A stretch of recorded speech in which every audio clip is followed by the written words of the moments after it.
ಇಲಾಖೆ ಸಚಿವರಾದ ಡಾಕ್ಟರ್ ಎಚ್.ಸಿ. ಮಹದೇವಪ್ಪರ್ ಅವರಿಗೆ ಸಫಾಯಿ ಕರ್ಮಚಾರಿ ಆಂದೋಲನ ಸಂಚಾಲಕರಾದ ಜಿ. ನಾಗೇಂದ್ರರವರು ವಿವಿಧ ಬೇಡಿಕೆಗಳನ್ನು ಆಗ್ರಹಿಸಿ ಸಚಿವರ ನಿವಾಸದ ಎದುರು ಪ್ರತಿಭಟನೆ ಮಾಡಿ ಮನವಿ ಸಲ್ಲಿಸಿದರು.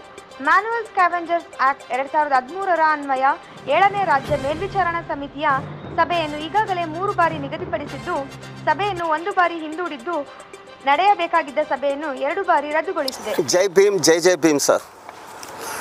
ಸರ್ 7 ಸಾರಿ ಕಮಿಟಿ ಮೀಟಿಂಗ್ ಮಾಡವ್ರೆ ಸರ್. ಲಾಸ್ಟು ಫೈನಲ್ ಕಮಿಟಿ 7ನೇ ಕಮಿಟಿ ಇದ್ದಿದ್ದು.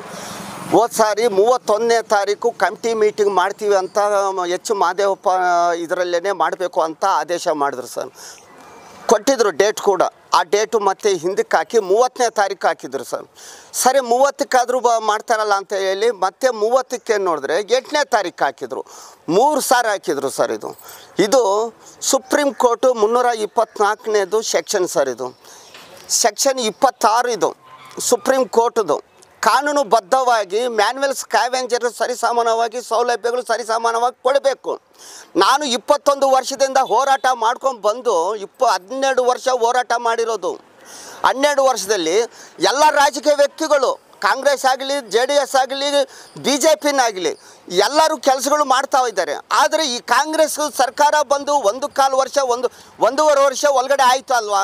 ಮೀಟಿಂಗ್ಗಳು ಮಾಡಿಸವ್ರೆ, ಮತ್ತು ಎಲ್ಲನೂ ಮಾಡಿಸಿ ಸೌಲಭ್ಯಗಳು ಕೊಡೋವಾಗ ಯಾಕೆ ಹಿಂದಕ್ಕೆ ಹಾಕ್ತವ್ರೆ ಇವರು? ಯಾಕೆ ನಮ್ಮ ಸೌಲಭ್ಯಗಳು ಕೊಡೋಕ್ಕೆ ಯಾಕೆ ಸುಪ್ರೀಂ ಕೋರ್ಟಿಗೆ ವ್ಯಾಲ್ಯೂ ಇಲ್ವಾ? ಪ್ರಧಾನಮಂತ್ರಿಗೆ ವ್ಯಾಲ್ಯೂ ಇಲ್ವಾ? ಸುಪ್ರೀಂ ಕೋರ್ಟ್ಗೆ ವ್ಯಾಲ್ಯೂ ಇಲ್ಲ? ಪ್ರೆಸಿಡೆಂಟ್ಗೆ ವ್ಯಾಲ್ಯೂ ಇಲ್ವಾ? ಯಾಕೆ ಈ ಥರ ದುರುಪಯೋಗ ಮಾಡಿಸ್ತಾ ಇದ್ದಾರೆ? 3 ಸಾರಿ ಕಮಿಟಿ ಮೀಟಿಂಗ್ ಮಾಡಿ ಹಿಂದಕ್ಕೆ ಹಾಕಿದ್ರು. ಮೊನ್ನೆ ಬುಧವಾರ ಬಂದಿದೆ, ಶುಕ್ರವಾರ ಬರ್ತೀನಿ ಸಾರ್ ಅಂತ ಹೇಳಿದ್ರು. ಶುಕ್ರವಾರ ಬೇಡ ನಾಗೇಂದ್ರ, ಸೋಮವಾರ ಬನ್ನಿ ನೋಡಿ ಅಂತ ಹೇಳಿದ್ರು. ಸೋಮವಾರ ಇಲ್ಲಿ ಕರ್ಕೊಂಬಂದಿದ್ದೀನಿ ಸರ್, 100 ಜನ ಕರ್ಕೊಂಬಂದಿದ್ದೀನಿ.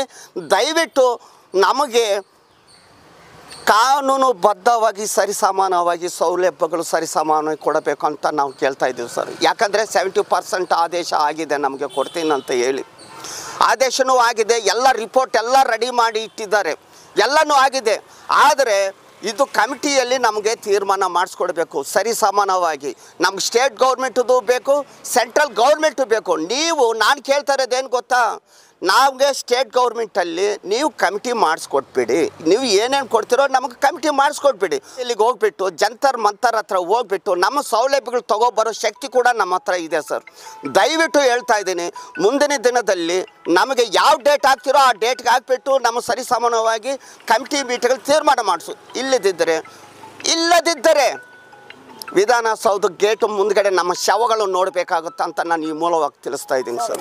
ಹೇಳ್ತಾ ಇದ್ದೀನಲ್ಲ, ರಾಜಕೀಯ ವ್ಯಕ್ತಿಗಳು ಅಂತ ಇದ್ದಾರಲ್ಲ, ಅದು ಸರಿಸಮಾನ ಅಲ್ಲ ಅಂತ ನಾನು ಈಗಲೂ ಹೇಳ್ತಾ ಇದ್ದೀನಿ, ಇದು ಮುಂಚೆನೂ ಹೇಳ್ತಾ ಇದ್ದೀನಿ. ರಾಜಕೀಯ ವ್ಯಕ್ತಿಗಳು ಕಾರಣ ಏನಂದರೆ, ನಮ್ಮದು ನಿಗಮದಲ್ಲಿ ಮ್ಯಾನ್ಯುಯಲ್ ಸ್ಕ್ಯಾವೆಂಜರ್ಸ್ ಸತ್ತೋದ್ರೆ 1 ರೂಪಾಯಿ ಕೊಡೋಕ್ಕೆ ಯೋಗ್ಯತೆ ಇಲ್ಲ ಸರ್. ರಾಜಕೀಯ ವ್ಯಕ್ತಿಗಳಿಗೆ ಎಲ್ಲ ಕ್ಲೋಸ್ ಆಗೋಗ್ಬಿಟ್ಟಿದೆ, 1 ರೂಪಾಯಿ ಇಲ್ಲ. ಮನೆಗಳು ಬಿದ್ದೋಗ್ಬಿಟ್ಟಿದೆ. ಮ್ಯಾನ್ಯುಯಲ್ ಸ್ಕ್ಯಾವೆಂಜರ್ ಮನೆಗಳು ಬಿದ್ದೋಗಿ ಮನೆಗಳು ತಾರ್ಪಾಲ್ ಶೀಟ್ಗಳು ಮನೆಗಳು ಇದೆಯಲ್ಲ, ಆ ತಾರ್ಪಾಲ್ ಶೀಟ್ಗಳು ಆ ಜನಗಳು ಹೆಂಗೆ ಒದ್ದಾಡ್ತಾ ಇದ್ದಾರೆ ಅಂದರೆ ಪರಮಾತ್ಮನಿಗೆ ಗೊತ್ತು ಸರ್. ಅದು ಮ್ಯಾನ್ಯುಯಲ್ ಸ್ಕ್ಯಾವೆಂಜರ್ಸ್ಗಳಿಗೆ ಆ ಮಕ್ಕಳಿಗಾಗಲಿ ಅವ್ರ ಮಕ್ಕಳಿಗೆ ಸ್ಕೂಲ್ ಫೀಸ್ ಕೊಡೋಕ್ಕೂ ಕೂಡ ಆಗ್ತಾಯಿಲ್ಲ. ಮನೆ ಶೆಡ್ಗಳಿದೆಯಲ್ಲ, ಶೆಡ್ಗಳು ಕಟ್ಸ್ಕೊಳ್ಳೋಕ್ಕೂ ಆಗ್ತಾಯಿಲ್ಲ. ಮ್ಯಾನ್ಯುಯಲ್ ಸ್ಕ್ಯಾವೆಂಜರ್ ಹೆಲ್ತ್ ಕಾರ್ಡ್ಗೆ ಅವ್ರು ಹೆಲ್ತ್ ಕಾರ್ಡ್ ಕರ್ಕೊಂಡು ಹೋಗ್ಬಿಟ್ಟು ಅವರು ಪಾಪ ಈ 70% ಸತ್ತೋದ್ರು ಸರ್. ಅವರು ಕಾಂಗ್ರೆಸ್ ಅವರು, ನಾನು ಕೋಲಾರಲ್ಲಿ ಹೋಗ್ಬಿಟ್ಟು ಕೂಡ ಅವ್ರಿಗೆ ನಾನು ನಾನು ಅವ್ರಿಗೆ ಸಪೋರ್ಟ್ ಮಾಡಿದ್ದೀನಿ. ತುಮಕೂರಲ್ಲಿ ಹೋಗ್ಬಿಟ್ಟು ಸಪೋರ್ಟ್ ಮಾಡಿದ್ದೀನಿ. ಕಾಂಗ್ರೆಸ್ಗೂ ಓಟ್ ಹಾಕ್ರಿ, ಕಾಂಗ್ರೆಸ್ ಬೆಳೆಸ್ರಿ ಅಂತ ನಾನು ಅವ್ರಿಗೂ ಸಪೋರ್ಟ್ ಮಾಡಿದ್ದೀನಿ. ಏನಂದರೆ ನಾನು ಹೇಳ್ತಾ ಇರೋದು ಸರ್, ನಮಗೆ ಬೇಕಾಗಿರೋ ಸೌಲಭ್ಯಗಳು ಸರಿಸಮಾನವಾಗಿ ಕೊಟ್ಬಿಡಿ. ಕಮಿಟಿಯಲ್ಲಿ ನೀವು ತೀರ್ಮಾನಿಸ್ಕೊಟ್ಬಿಡಿ ಸಾಕು, ನಮಗೆ ಇನ್ನೇನು ಬೇಕಾಗಿಲ್ಲ. ನಿಮ್ಮ ಹತ್ರ ಬಂದು ನಾವು ಚೈ ಚಾಚೋದು ಬಿಡೋದು ಆಮೇಲೆ ನೋಡ್ತೀನಿ. ನಾವು ಸೆಂಟ್ರಲ್ ಹೋಗ್ಬಿಟ್ಟು ಜಂತರ್ ಮಂತರ್ ಹತ್ರ ಪ್ರೆಸಿಡೆಂಟ್ ಹತ್ರ ಹೋಗ್ಬಿಟ್ಟು ನಾವು ಲೆಟ್ರ್ ಕೊಟ್ಬಿಟ್ಟು ನಾವು ಏನು ಸರಿಸಮಾನವಾಗಿ ಹೇಗೆ ಹೋರಾಟ ಮಾಡ್ತೀರಾ ಸರ್ ಸರ್ಕಾರದ ವಿರುದ್ಧ? ಸರ್ಕಾರ ವಿರುದ್ಧ ಹೋರಾಟ ಅನ್ನೋದು ಇದ್ದೇ ಇರುತ್ತೆ ಸರ್. ನಮಗೆ ಸರಿಸಮಾನವಾಗಿ ಕೊಟ್ಬಿಟ್ಟು ಅವರು ತೀರ್ಮಾನಿಸ್ಕೊಂಡು ಇವ್ರಿಗೆ ಕೊಡಬೇಕು ಅಂತ ಆದೇಶದಲ್ಲಿ ಇದೆ, ಕೊಡ್ತೀನಿ ಅಂತ ಎಚ್. ಮಹದೇವಪ್ಪರು ಕೂಡ 1ಕ್ಕೆ 10 ಸಾರಿ ಹೇಳಿದ್ರು ಸರ್. ಇಲ್ಲಿ ಹೇಳಿಲ್ಲ ಸರ್. ಈ 3 ಸಾರಿ ಕಮಿಟಿ ಮೀಟಿಂಗ್ ಮಾಡಿಸಿದಾರಲ್ಲ, 31 ಆಯಿತು, 30ಕ್ಕೆ ಕೆಳಗಡೆ ಹಾಕಿದ್ರು, 8ನೇ ತಾರೀಕು ಆಯಿತು. ಏನು 3 ಸಾರಿ ಮಾಡೋರು ಸರ್. ಈ ಸಾರಿ ಆದರೂ ಕಮಿಟಿ ಮಾಡಿಸಿ ದಯವಿಟ್ಟು ನಮ್ಮ ಸರಿಸಮಾನ ಸೌಲಭ್ಯಗಳು ಮಹದೇವಪ್ಪ ಸಾಹೇಬ್ರಿಗೆ ನಾನು ನಿಮ್ಮಿಂದನೇ ನೀವು ಬಡವರನ್ನು ಬದುಕಿಸಿ ಅಂತ ನಾನು ಹೇಳ್ತಾ ಇದ್ದೀನಿ ಸರ್. ನಮಸ್ಕಾರ. ನಾವು ಯಲಹಂಕ ವಲಯದಿಂದ ಬಂದಿದ್ದೀವಿ, ಸಫಾಯಿ ಕರ್ಮಚಾರಿ ಅಭಿವೃದ್ಧಿ ನಿಗಮದಿಂದ. ನಾವು ಇಷ್ಟು ಜನ 1421 ಜನ ಸಫಾಯಿ ಕರ್ಮಚಾರಿ ಕೆಲಸ ಮಾಡ್ತಾಯಿದ್ವಿ. 20 ಸತತ ನಾಗೇಂದ್ರ ಸರ್ 21 ವರ್ಷ ಧರಣಿ ಮಾಡವ್ರೆ, ಹೋರಾಟ ಮಾಡವ್ರೆ, ಪ್ರತಿಭಟನೆ ಮಾಡಿದ್ದೀವಿ. ಮೊನ್ನೆ ಕೂಡ ಫ್ರೀಡಮ್ ಪಾರ್ಕಲ್ಲಿ ಪ್ರತಿಭಟನೆ ಮಾಡಿದ್ದೀವಿ.